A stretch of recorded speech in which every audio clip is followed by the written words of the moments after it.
A common question people ask us when we bring up the topic of long-term care planning is, why do I even need to bother with long-term care planning? After all, if I run out of money, won't the government just take care of my nursing home bill? Not necessarily. I'm Jackie Bedard, founder of Carolina Family Estate Planning, and today I'm going to share with you 3 reasons why you want to take control of your own long-term care planning so you can have the best quality of care possible and live life on your terms. First, it's important to understand that long-term care is not necessarily just nursing home care. Long-term care is an umbrella term for extended care due to a healthcare situation. It can include things like in-home care from a friend or family member, or hired in-home care assistance from an agency or private nurse. It also includes things like assisted living care, memory care, dementia care, and skilled nursing facility or nursing home care. Now let's talk about the government benefits that pay for care, Medicare and Medicaid. Very similar sounding programs, but very different in how they work. Medicare is like health insurance that you qualify for when you turn 65. Part A helps with things like going to the hospital, and Part B helps with doctor's visits. The thing that's important to understand is that Medicare is about short-term care. It helps with going to the hospital, going to the doctor, or things like rehabilitation, and that's usually where the confusion comes from. Medicare will pay for rehabilitation in a nursing home because it's considered short-term care. The classic example of that is if somebody falls and they break their hip, they might go to the hospital for a few days, but then they get discharged to a nursing home for rehabilitation, and Medicare will help pay for that. But it's important to know that Medicare does not pay for long-term care. I'm going to repeat that.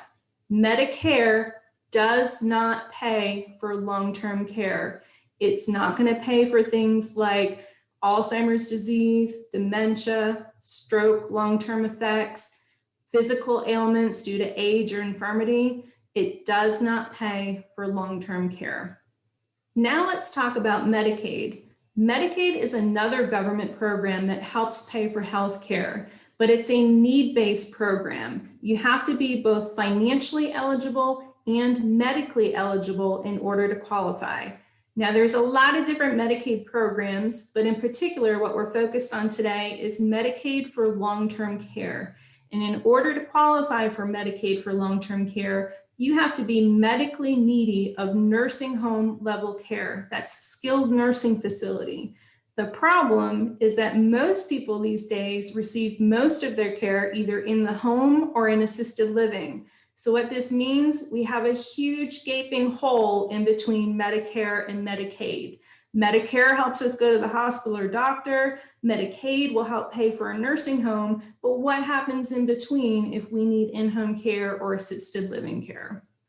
And then third, I can tell you from my years of experience that whenever I ask people about long-term care, and now I know most of us don't want to think about even needing it, but if you ever did, most people say, I'd rather receive my care in the comfort and privacy of my own home.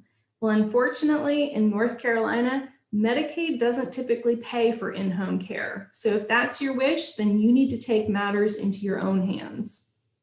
Now, if you're sitting there thinking, that's all well and good, but then how do I go about planning for long-term care without exhausting my nest egg, without going broke, and without depending on government benefits? What the heck am I supposed to do?